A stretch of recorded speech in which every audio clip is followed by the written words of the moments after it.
والسلام على محمد وعلى آله وأصحابه أجمعين. أما بعد فأعوذ بالله من الشيطان الرجيم. بسم الله الرحمن الرحيم. ومن يتق الله يجعل له مخرجا ويرزقه من حيث لا يحتسب. صدق اللہ مولانا العظیم. محبت، پیار، ذوق شوق کے ساتھ بحضور سید الاولین والآخرین اپنی حاضری بصیغہ صلاۃ و سلام پیش فرمائیں. السلام علیکم یا رسول اللہ وعلی آلک واصحابک سیدی یا حبیب اللہ. حضرات محترم، آج ٹھیک 8واں دن ہے کہ جس میں اللہ پاک نے اس سرزمین پر پہلی مرتبہ آ کر آپ جیسے صاحبان ایمان، محبت، ادب اور احترام اور خدمت والے، شعور والے ساتھیوں سے ملاقات کا موقع دیا. کل جمعۃ المبارک کی نماز، خطبہ، واعظ، نصیحت کے بعد انشاءاللہ واپسی بسوئے کینیڈا ہو رہی ہے. جتنے دن بھی یہاں بسر ہوئے ہیں، آپ حضرات پہلے دیکھا تو نہیں تھا، نہ ہی آپ سے ملاقات ہوئی تھی، لیکن آپ کی چاہت، محبت، انداز تعلق کو دیکھ کر لگتا ایسا ہے کہ ہم 20 بار مل چکے ہیں. تو یہ طریقت کا فیض ہے، یہ طریقت کی طاقت ہے کہ اس میں اللہ پاک نظر سے نظر، سینے سے سینہ اور دل سے دل کی راہیں ہموار فرما دیتا ہے. حضرت صاحب رحمۃ اللہ علیہ وہ ستودہ صفات یا گانا روزگار ہستی تھے جن کے ساتھ آپ حضرات نے ملاقات بھی کی، اور آپ میں سے بہت سارے لوگوں نے ان کے پاکیزہ ہاتھوں میں اپنے ہاتھ دے کر نقش بندی، باغیچے کی سیر بھی کی ہے. ان کی شخصیت ہدایت اور رہنمائی کا ایک مرکز تھی. اور بعض لوگ بول کے خطاب کرتے ہیں، میرے حضرت جی کا چہرہ ہی خود خطاب کرتا تھا. ان کی زیارت سے ہی بہت سارے لوگ سبق پڑھ لیتے تھے.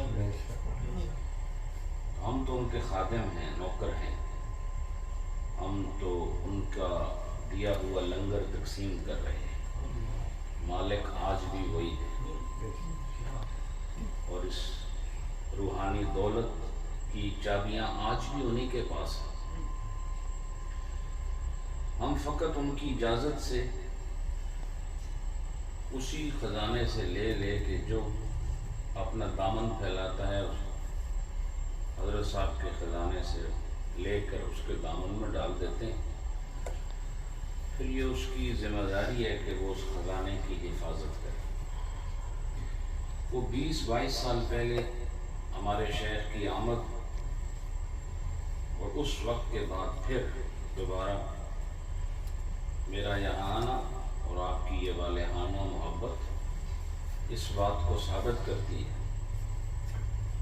کہ آپ کا تعلق ہمارے ساتھ نہ ٹوٹنے والا تعلق ہے. بے شک بے شک. ہمارا آپ کا تعلق علاقائی بھی ہے، زبان والا بھی ہے، رسم و رواج والا بھی ہے، لیکن ان سب سے بڑھ کر جس تعلق پر فخر کیا جا سکتا ہے یہ وہ تعلق ہے جو لا الہ الا اللہ محمد رسول اللہ پڑھنے کے بعد قائم ہوتا ہے.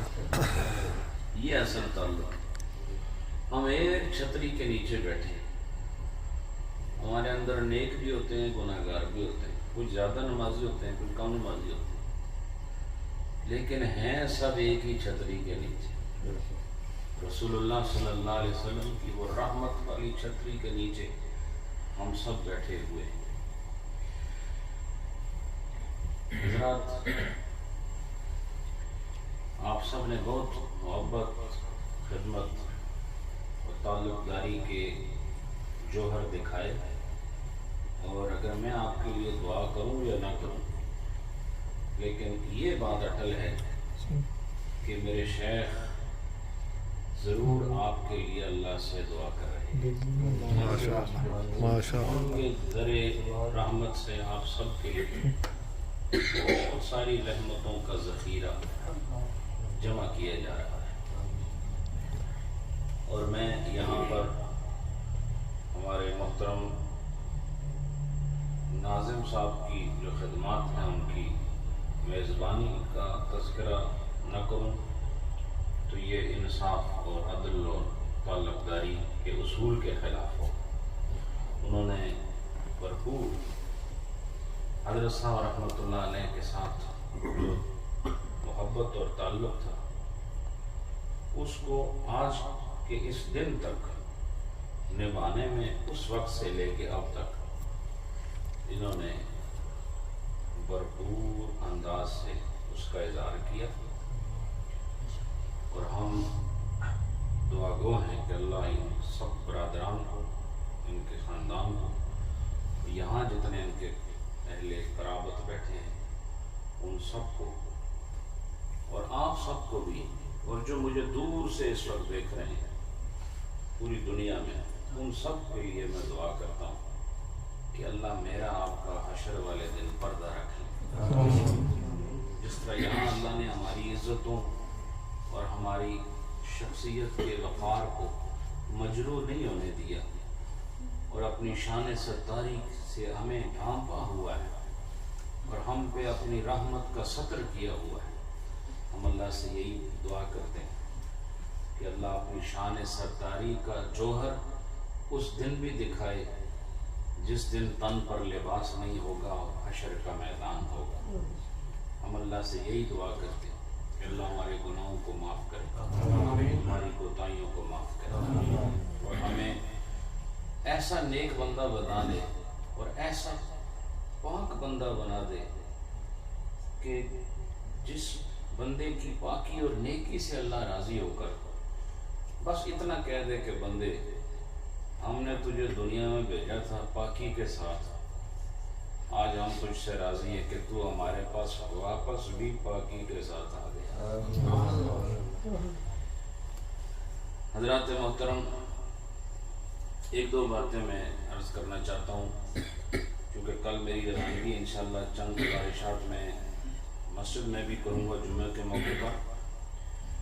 آج بھی چند باتیں آپ سماعت کریں، پھر انشاءاللہ ہوگا وہی جو رب چاہے گا. فیصلے اسی کے ہاتھ میں، ہم صرف اپنا ارادہ کر لیتے ہیں لیکن ہوتا وہی ہے جو اللہ چاہتا ہے. تو انشاءاللہ اگلے سال اسی موسم میں پھر 12 مہینے کی مسافت، لمبی جو ایک مسافت ہے، اس کے بعد آپ سے ملاقات ہوگی انشاءاللہ. انشاءاللہ. تو میں نے آ کر دیکھا ہے آپ لوگوں کو، کوئی پریشان بھی ہیں لوگ، خوش بھی ہیں، کوئی تھوڑا کم پریشان ہے، کوئی تھوڑا زیادہ پریشان ہے. سب لوگ اپنے احوال بیان کرتے ہیں، ذکر کرتے ہیں، دعاؤں کے لیے کہتے ہیں. تو میں نے پریشانیوں اور مصیبتوں سے بچنے کے لیے اور تکالیف اور صعوبتوں اور مشکلات سے بچنے کے لیے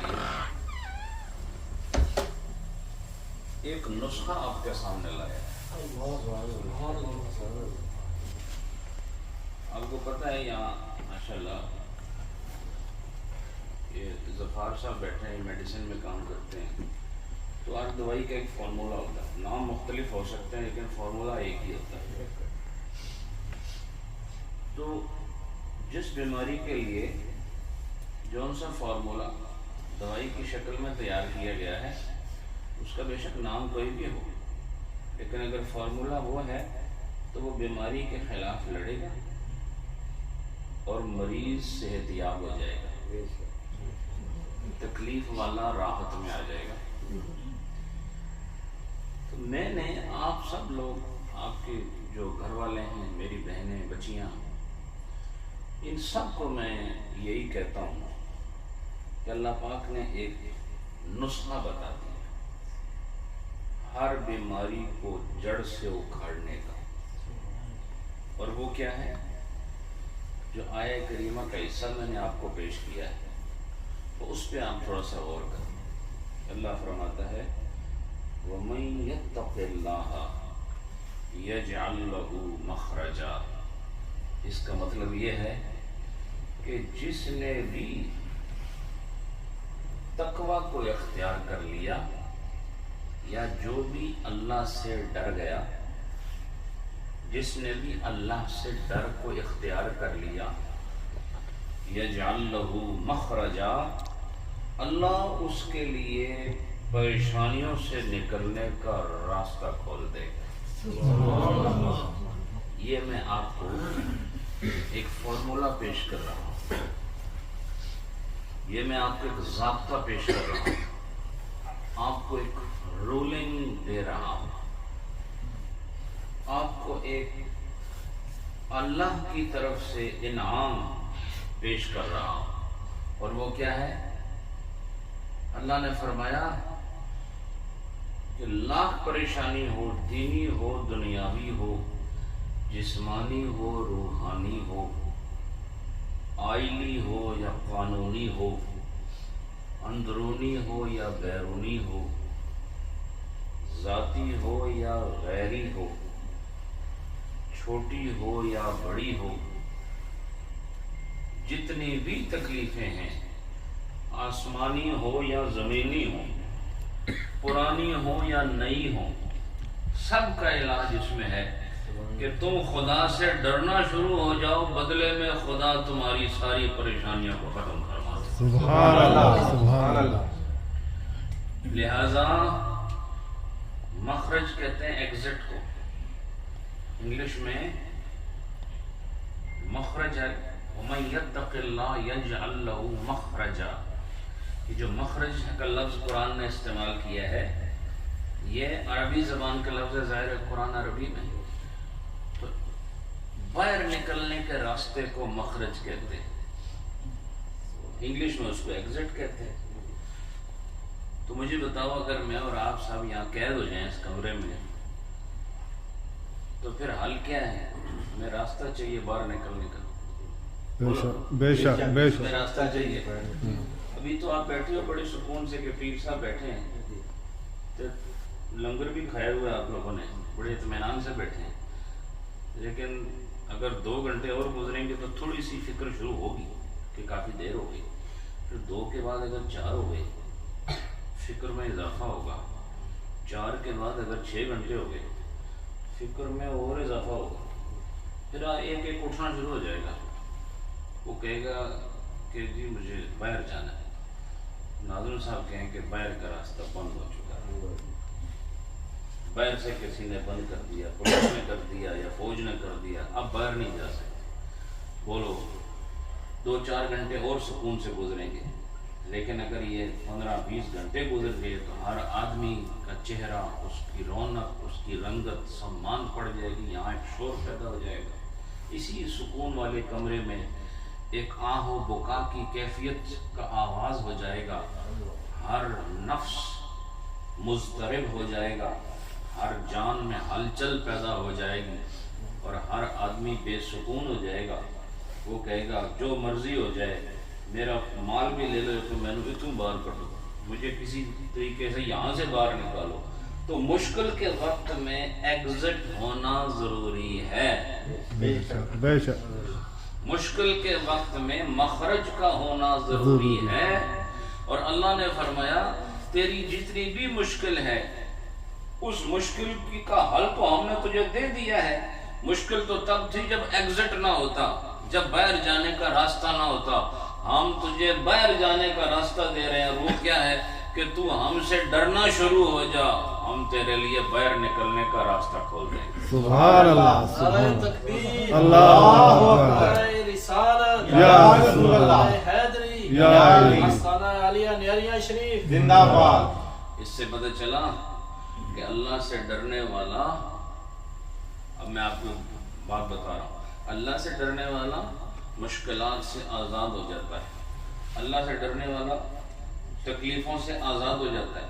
ہمارے یہاں زیادہ تکالیف کیوں ہیں کہ ہم مسلمان ہیں لیکن ہمیں اسلام کا میننگ بھی نہیں آتا، نہیں سمجھے آپ؟ کوئی شک ہم مسلمان ہیں لیکن we are in a state where we cannot even say the proper definition of Islam۔ اگر ہم سے کوئی اسلام کی تعریف پوچھے تو ہم اس کو ڈیفائن نہیں کر سکتے۔ اگر آپ کو کوئی نان مسلم کھڑا کر کے پوچھے can you kindly share with me about your religion، کہ آپ کا ریلیجن اور مذہب کیا ہے، تو آپ کہیں گے، میں بڑے فخر سے سینہ باہر نکال کے کہیں گے میں I am a Muslim۔ تو جب آپ وہ کہیں گے can you define me what Islam is، اس وقت پھر آپ کو سینہ واپس اندر کرنا پڑے گا، اس لیے کہ آپ کو اسلام کے بارے میں پتہ کچھ بھی نہیں ہے۔ تو اللہ سے ڈرنے کے لیے علم کی ضرورت ہے، اور اللہ سے ڈرنے کے لیے علم کے بعد اس پر عمل کی ضرورت ہے۔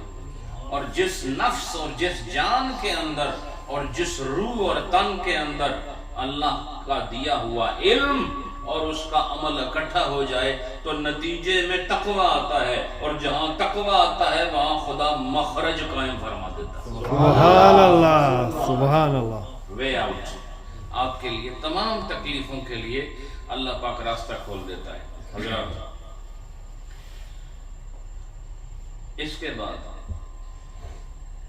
میں اور آپ کیوں آئے ہیں یہاں، اس سرزمین پر کیوں آئے ہیں؟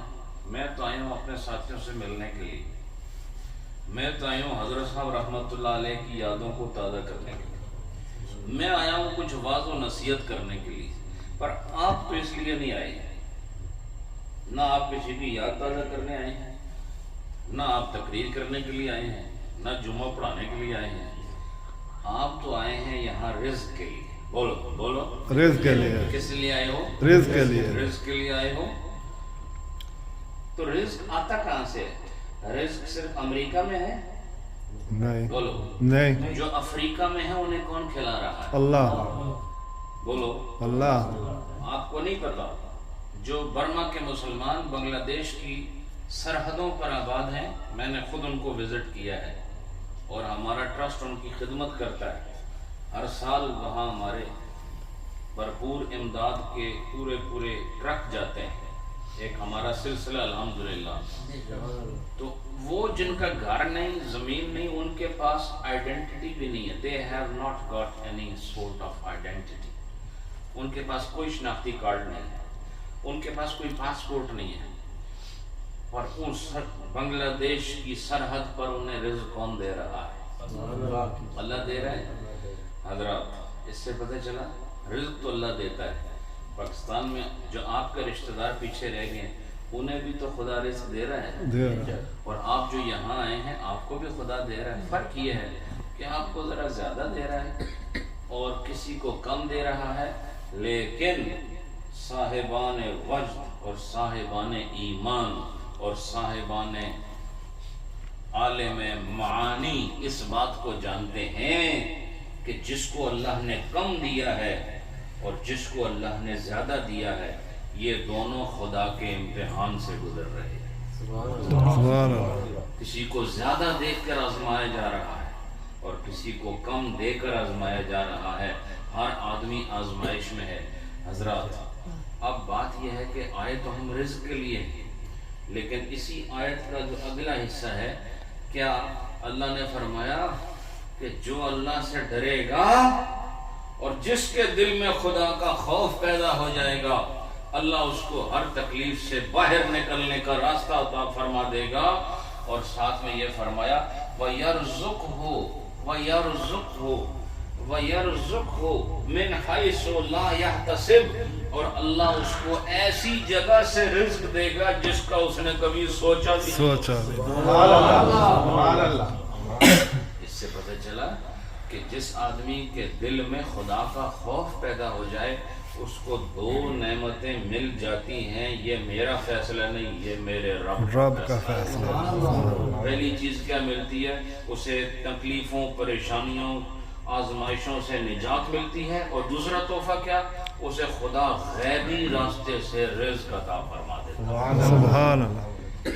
آپ میں سے کتنے لوگ نہ جانے کیا کیا سوچتے ہیں میں یہ کام کروں گا تو مجھے فائدہ ہوگا، لیکن بعد میں دیکھتے ہیں کوئی اور کام ایسا نکل آتا ہے، خدا اس میں سے آپ کو رزق دے رہا ہوتا ہے۔ بے شک۔ آپ کے پلانز کچھ ہوتے ہیں، رزق کہیں اور ہوتا ہے۔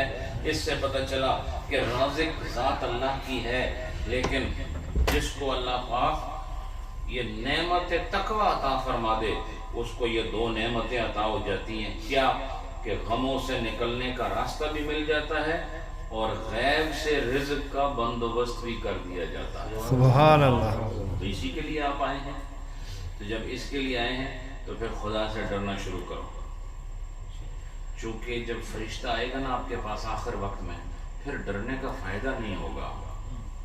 اس وقت سب ڈرتے ہیں، بڑے بڑے فن خان بھی ڈرتے ہیں وہاں، اس وقت بڑے بڑے جابرین لرزہ براندام نظر آتے ہیں، اس وقت بڑے بڑے قہر و غضب والے اور جاہ و سلطنت والے سسکتے چوہے کی طرح نظر آتے ہیں۔ ان کی حیثیت ختم ہو جاتی ہے جب وہ فرشتے کی آمد دیکھ لیتے ہیں کہ اب جسم سے روح کو نکالنے کا موقع آ گیا ہے، تو اس وقت کا ڈرنا فائدہ نہیں دیتا۔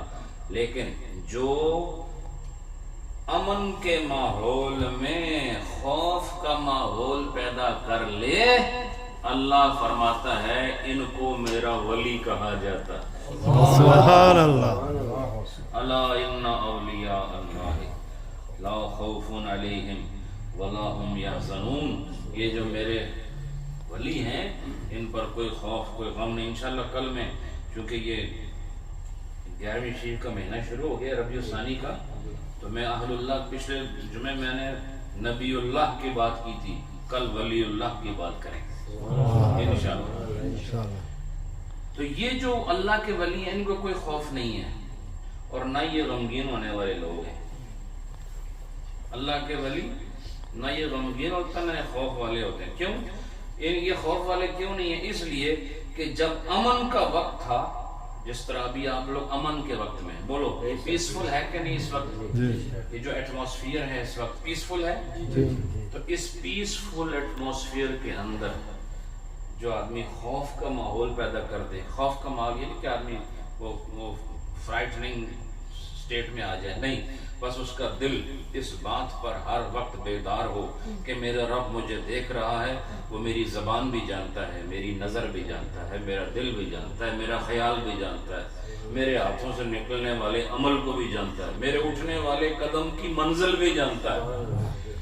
تو میں کیوں نہ اپنی منزل درست کر لوں، کیوں نہ اپنی آنکھ کا نظارہ درست کر لوں، کیوں نہ اپنی زبان کا کلام درست کر لوں کہ وہ جانتا تو ہے۔